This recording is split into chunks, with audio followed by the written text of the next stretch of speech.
Thank you so much for the introduction and the invitation. My talk today is about GIT lymphomas. GIT or the GI tract is the most common extranodal site involved by lymphoma, and the majority are being non-Hodgkin lymphoma. The most frequent site for occurrence is the stomach, followed by the small intestine and ileocecal region. We can divide these lymphoma into primary or secondary. Secondary is the most common lymphoma. Regarding the primary, it's about 1 to 4% of all gastrointestinal malignancies.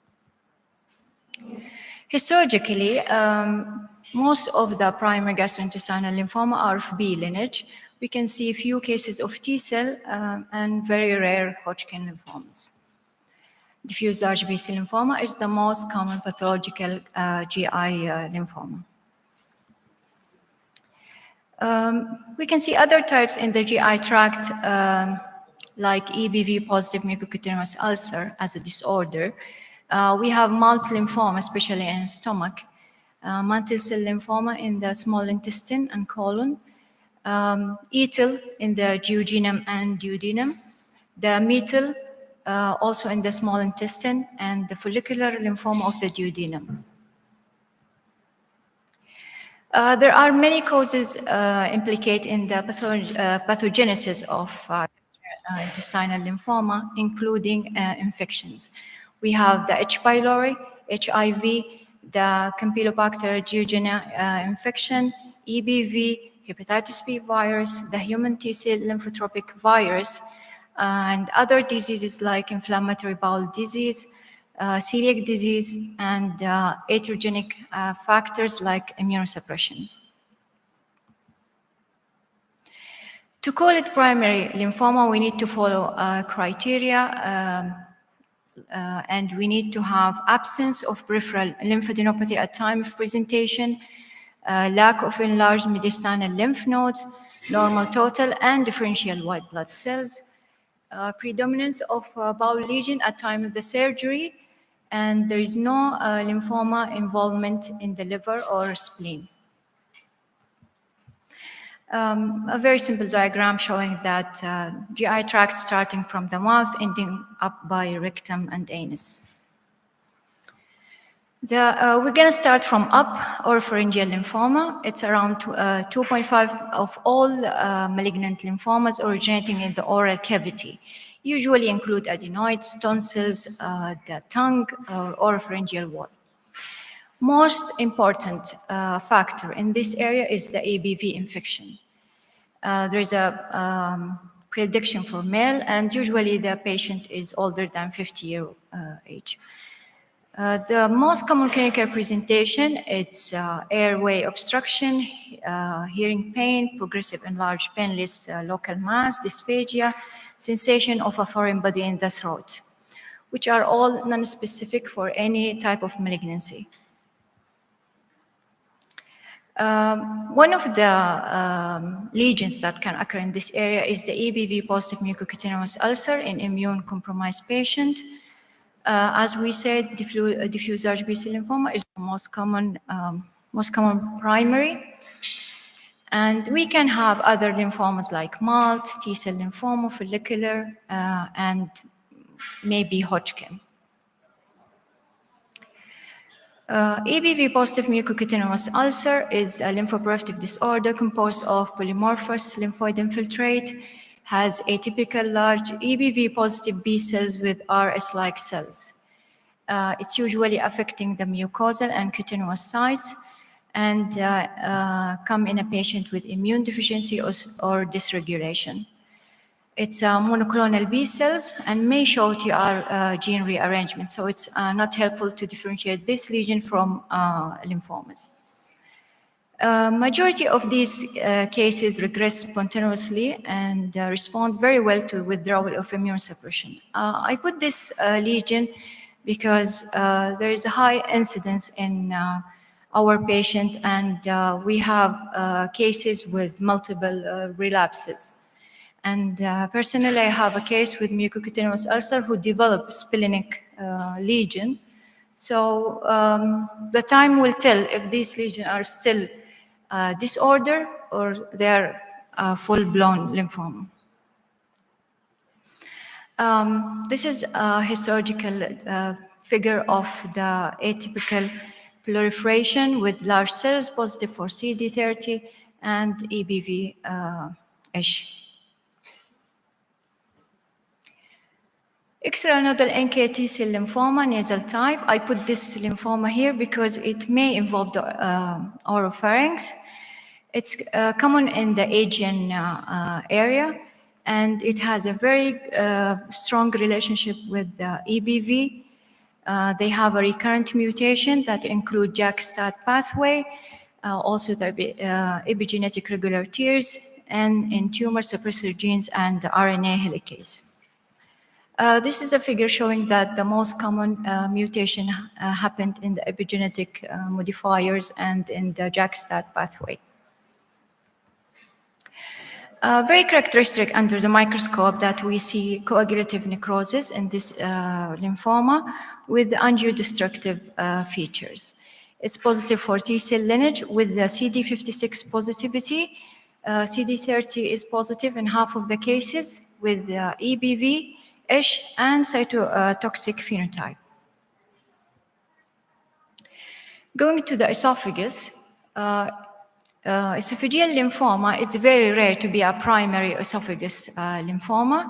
However, the involvement usually secondary due to metastasis from cervical, mediastinal lymph node, or an extension of gastric lymphoma. Majority of these cases are diffuse large B-cell lymphoma with few of Mantle and Mantle. The common symptoms is non-specific. It's symptoms of any kind of malignancy like dysphagia, odynophagia, weight loss, chest pain. Complication can happen as upper GI hemorrhage and obstruction or even perforation. This is a very unique case in 22 that reported a 60-year-old man presented with odynophagia, turned out to have a primary Hodgkin lymphoma in the esophagus. The classic Hodgkin lymphoma, as we know, it's derived from germinal center B cells. It's a disease of a lymph node, extranodal involvement, usually stage 4 disease. And it includes the lung, bone, liver, and bone. GI tract involvement is very rare. In this situation, we have to consider underlying immune deficiency. Classic case for Hodgkin lymphoma with RS cells, positive for CD30.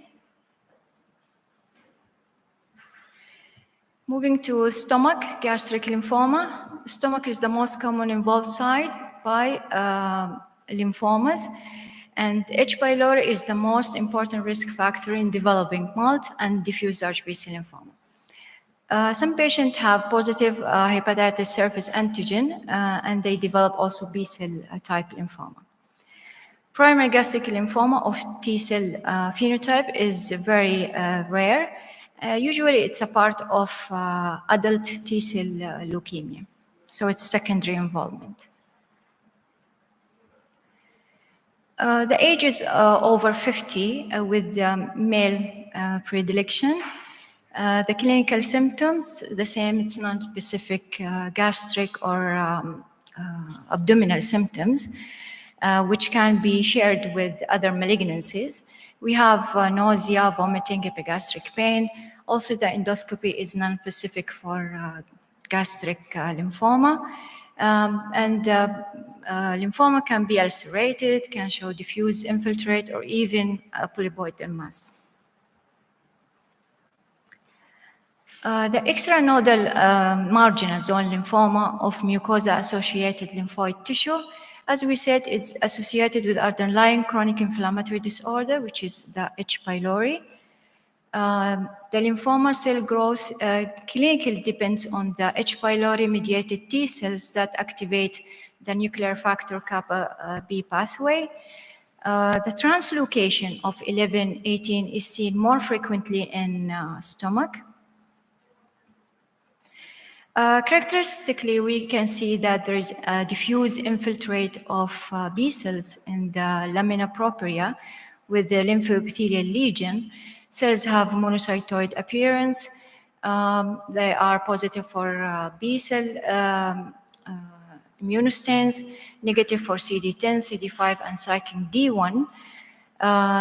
The large cell transformation of MALT should have large cell morphology, high Ki67, and loss of the follicular dendritic meshwork in the background. Next, we have the diffuse large B-cell lymphoma. I will talk about the NOS, which is a heterogeneous type, including many morphological variants like centroblastic, immunoblastic, anablastic, or cell origin like germinal center activated B-cell subtype. And recently we have the MEC and BCL6 rearrangement. These are all figures of diffuse large B-cell lymphoma. Here they are maybe more monotonous. Here we have some large and bigger cells with more apoptosis. Here they are bizarre, ugly looking, and with abnormal mitosis. The main etiology of diffuse large B-cell lymphoma is unknown, but risk factor can be due to viral immune dysregulation, environmental, or occupation exposure. They can arise de novo, but we also have to pay attention that it can be arising from indolent B-cell lymphoma. Isolated MEC rearrangement in diffuse large B-cell lymphoma reported, even the double, and all considered as diffuse large B-cell lymphoma NOS. So no more double hits between the BCL6 and MEC rearrangement. The cell of origin, as we know from many studies, that ABC diffuse large B-cell lymphoma has an inferior prognosis regarding the GCP. And cases with the most definite CEO cells by gene expression profiling are associated with the strongest survival differences. However, the CEO classification sometimes is disappointing because it lacks the impact of predictive marker in targeted approach for in many clinical trials, especially when it's directed to the ABC type. Gene rearrangement, we have the effect of MEC rearrangement, and it has an inferior survival rate if it's arranged to the IgG partner. T53 also mutation has a poor outcome. In cases of MEC rearrangement, involvement of non-IgG genes also been documented, but it needs more investigation to know the outcome for these cases. BCL2 rearrangement in diffuse large B-cell lymphoma may indicate that this lymphoma has been transformed from follicular lymphoma. Increase the copy number of MEC may seen in 20% of cases with diffuse large B-cell lymphoma NOS. Still, there is no very clear impact on these cases, and it needs more work out. Other protein expression that may have effect on the prognosis, like CD5, which link to an adverse prognosis. The dual expression of BCL2 and MEC in cases of diffuse large B-cell lymphoma without the rearrangement also has an adverse prognosis. Increased CD30 expression and strong B53 expression also may play a role in the outcome due to the targeted therapy. Moving to the small intestine lymphoma, it's a very rare malignancy, account for less than 2% of all gastrointestinal malignancy. The most common site is the ileum, followed by the jejunum, then the duodenum. Clinical presentation is not specific. Patient may have a colic pain, nausea, vomiting. Some patient reach the hospital due to perforation of the intestine. The small intestine lymphoma, it's heterogeneous than the other side of GI tract. They have T-cell, B-cell with different features. We have MALT-associated lymphoma due to the CG infection. We have mantle cell lymphoma as a part of multiple lymphomatous polyposis, and Burkitt lymphoma as a bulky mass in the lower quadrant in the ileocecal valve. Duodenal type follicular lymphoma, it's a specialized lymphoma in a special site, which is the second part of the duodenum. Patients are found incidentally while doing endoscopy. It may be harbor the 14, 18 translocation and the CREB-B like the systemic follicular lymphoma. The lymphoid infiltrate usually a follicular pattern. They have centrocytes, centroblast, similar to systemic follicular lymphoma. The tumor cells usually invade the villi, producing a feature called gloved balloons sign. The phenotype is similar as the systemic follicular lymphoma. But other characteristic feature that we can see a hollow meshwork of the FDCs that being pushed in the periphery of the follicles instead of the intact one in follicular lymphoma. The prognosis is very excellent for this patient, and the preferred approach is watch and wait. This is endoscopic pictures showing the tiny polyps or nodule in the duodenum, and there is a follicular infiltrate with the ballooning of villi, positive for CD20. Multiple lymphomatous polyposis is a part of mantle cell lymphoma that appear in the gastrointestinal tract. Some reported mentioned that follicular lymphoma and MALT can have the same presentation. Mantle cell lymphoma, as we know, it's a mature B-cell lymphoma derived from the mantle zone, has a CD5, SOX11, and cycling D1 positivity with rearrangement in cycling D1 or BCL1. Endoscopic features showing multiple polyps looks like familial polyposis syndrome or Potts-Jeker syndrome. Under the microscope, we see a very dense lymphoid infiltrate. The enteropathy-associated T-cell lymphoma, the MEITL. This lymphoma, it's an aggressive primary intestinal T-cell lymphoma of the intraepithelial lymphocytes.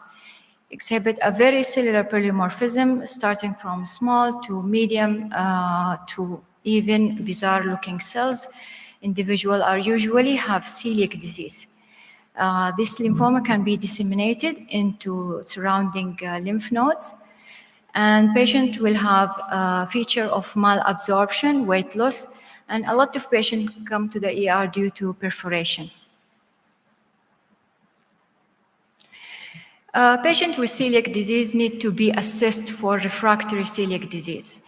If the patient is following a gluten-free diet with a period of 6 to 12 months and there is no response, still have malabsorption symptoms and the villus atrophy with increased intraepithelial lymphocyte, we need to assess if the patient in category 1 or category 2 of refractory celiac disease. So in RCD1, the majority of intraepithelial lymphocytes, they have TCR alpha beta lineage and expression of the surface site to CD3 and CD8, which is normal. And usually it is a polyclonal population. The development of MEITL in these cases is very low, around 3 to 14%.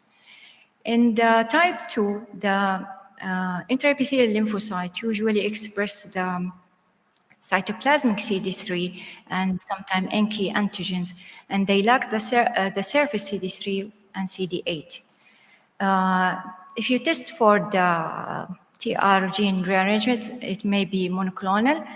Patient may have increased morbidity and mortality rate during the 5 years of survival, and it has a high intensity to transform into ETL. As we mentioned, the morphology, it's usually polymorphic. They can be small, medium, or even very big, large cells. The most important feature for the immunophenotypic profile is the double negativity of CD4 and CD8, with a negativity of 56. Cytotoxic granules, they all expressed in this lymphoma with a high Ki67, around or more than 50%. The monomorphic epitheliotropic intestinal T-cell lymphoma, the MEITL, it's another aggressive form of primary intestinal T-cell lymphoma of intraepithelial T lymphocytes. It's a monomorphic in morphology with epitheliotropism, lacking association with the celiac disease. It can disseminate it to other sites like lymph node or lung, liver, brain, and skin. It can appear as a big, large ulcerated mass, but most of the patients, they come with perforation. The size of the cell is small to medium. And the characteristic feature here of immunophenotype is CD4 negative, CD8 positive, CD56 is positive. The same thing, Ki67 is very high in these cases. Sometimes if we have difficult cases to differentiate between MEITL and ETL, they said JAK3 and STAT5 is more mutated in ETL lymphomas. The indolent T-cell lymphoma of the gastrointestinal tract, this is a clonal T-cell proliferation characterized by infiltration of the lamina propria with lacking epitheliotropism. The same thing, we don't have any specific symptoms. Patient may have, the cells may have positive double CD4 and CD8 or negative double CD4, CD8. The characteristic feature here is that Ki67 is less than 10%. That's why we call it indolent. Detection of clonal TCR rearrangement can be done by the PCR and differentiated from the inflammatory bowel disease. This is a feature of the indolent T-cell lymphoma, and it's sparing the surface epithelium. In WHO 2022, they changed the name from indolent T-cell lymphoproliferative disorder to the lymphoma, because this lymphoma, although it's a low grade, they can disseminate. Intestinal T-cell lymphoma, this is our waste basket when we don't know where we're gonna put our lymphoma. Is it ETL, MEITL, or the indolent type? But usually they're aggressive T-cell lymphoma, but we don't really know where we're gonna put it, so you can use this waste basket. Moving to the colon, the colorectal lymphoma constitutes 6 to 12% of gastrointestinal lymphoma. Usually it's a secondary involvement. The same thing, the disease has non-specific features with the other cancers, and it has male predominant affection. I don't know why they like males. Burkitt lymphoma likes to present as a celiac mass. It's a mature aggressive B-cell lymphoma of medium-sized cells, germinal center origin, has translocation of 18 between the IG and MEC. There are 3 subtypes of Burkitt lymphoma: the endemic, non-endemic, and the immunodeficiency associated. Risk factor for endemic including the Plasmodium falciparum and the EBV infection. This is a very classical picture for Burkitt lymphoma with the starry sky appearance. Usually it has more than 95% of Ki67. So in conclusion, it has been a tremendous leap in the pathological diagnosis, staging, and management of gastrointestinal lymphoma in the last 2 decades. It's better to have an insight of the etiology for these diseases, so we can get more benefit for the patient. Accurate diagnosis and staging of gastrointestinal lymphoma is very important. Because there are a heterogeneous group of malignancy. Thank you so much.